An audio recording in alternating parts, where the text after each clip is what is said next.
We are hearing some points being mentioned from the Senate, the House, a little bit of conflicting issues as well. The House Speaker Paul Ryan saying that it's obvious that we'll see these differences between the House and Senate tax bill because that's a legislative process. However, how big could those differences be, and could they be big enough that they will derail the tax reform process? Well, I think Paul's exactly right. You know, the Senate's always a little confused, and so we have to catch up with the House, and we're trying to be patient as we can. But there are always going to be some differences, and I truly believe that those differences will be bridged and that we will go forward with this. I'm deeply committed to that and deeply convinced of it. Let me ask you about one credit in particular I know you're passionate about. That's the adoption tax credit. You sit on the coalition in Congress on adoption. There is a push from many corners of the Republican Party to simplify the tax code. How do you respond to those who say this is an element of it, like so many others, that complicate the tax code, and for that reason it should be removed? Well, I just think that as Republicans, we need to just remind ourselves who we are. You know, this party was born out of a commitment on a few people that tried to stand up for the personhood of a set of human beings that the Supreme Court said wasn't human.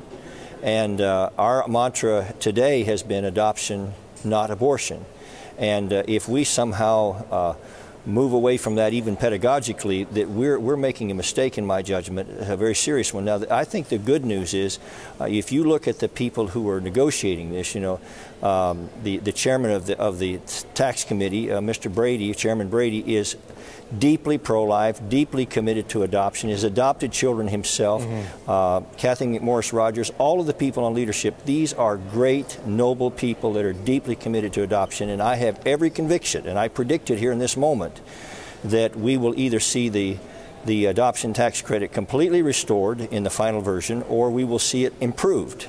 So I think that I'm very happy. I have the privilege of co-chairing the adoption caucus here in the Congress, and so I wouldn't say that lightly. I really believe we're going to do the right thing.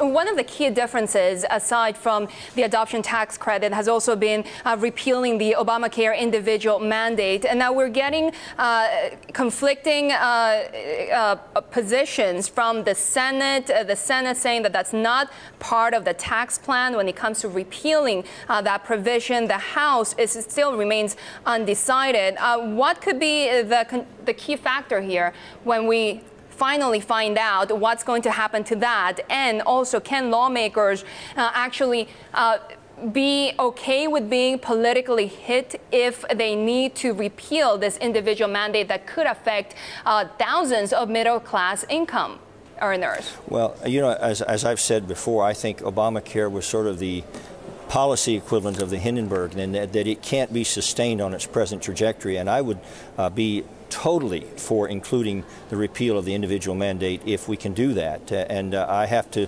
leave that, obviously, the calculus of how that fits in the mathematical equation to others, because I usually do mostly children's issues and national security primarily in the Congress.